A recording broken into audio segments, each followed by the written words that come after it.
Hello everyone, you are வாட்சிங் TNPSC academy. நம்ம இன்னைக்கு என்ன பார்க்க போறோம்னா, எக்கனாமிக்ஸ்ல ஒரு ரொம்ப இம்பார்ட்டன்டான சாப்டர் தான். அதாவது நிதி பொருளியல்.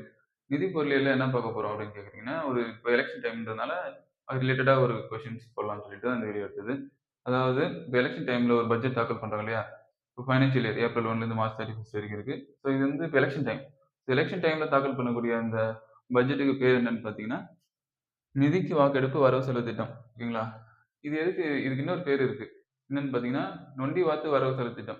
ஏன் அத நொண்டி வாத்து வரவு செலவு திட்டம் அப்படின்னு சொல்றாங்கன்னு பார்த்தீங்கன்னா, இப்போ வந்து எலக்ஷன் நடக்குது வந்து இப்ப எலக்ஷன் டேட்ன்னு சொல்லியிருக்காங்க ஏப்ரல் 23 ஓகேங்களா?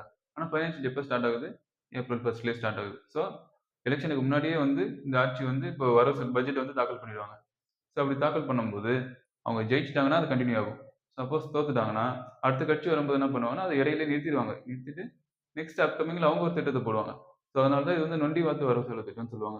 சரிங்களா? அதிகபட்சம் இது வந்து எத்தன மாசம் வரைக்கும் இருக்குன்னா, 2 மாசம் வரைக்கும் தான் இருக்கும். அந்த டைம்ல வந்து அமௌண்ட் எங்கன்னா, பொது கணக்குலேருந்து அமௌண்ட் குடுப்பாங்க. ஓகேங்களா? இத பத்தி ஏதாவது ஆர்டிகிள் இருக்கான்னு பார்த்தீங்கன்னா, ஆர்டிகிள் இருக்கு. என்ன ஆர்டிகில்னு பார்த்தீங்கன்னா, ஆர்டிகிள் 116 ஓகேங்களா?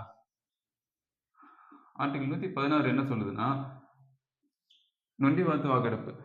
நொண்டி வாத்து வரவு செலவு திட்டம் அப்படின்னு சொல்லிட்டு ஒரு திட்டத்த வந்து பட்ஜெட் வந்து தாக்கல் பண்ணலாம் அப்படின்னு சொல்லிட்டு இந்த ஆர்டிகிள் சொல்லுது. அது வந்து 2 மாசம் வரைக்கும் பொது கணக்குலேருந்து அமௌண்ட் எடுப்பாங்க. ஓகேங்களா? இதுக்கு பேர் தான் நிதி வாக்கெடுப்பு வரவு செலவு திட்டம்னு சொல்லலாம். இல்ல நொண்டி நொண்டி வாத்து வரவு செலவு திட்டம் அப்படின்னு சொல்லலாம். ஓகேங்களா? இப்போ பட்ஜெட் அப்படின்னு சொல்றோம் இல்லையா? இந்த பட்ஜெட் அப்படிங்கிற வார்த்தை வந்து ஒரு பிரெஞ்சு வேர்ட். ஓகேங்களா? French word. அது வந்து பட்ஜெட் அப்படிங்கிற வேர்ட்லேருந்து வந்திருக்கும். ஓகேங்களா?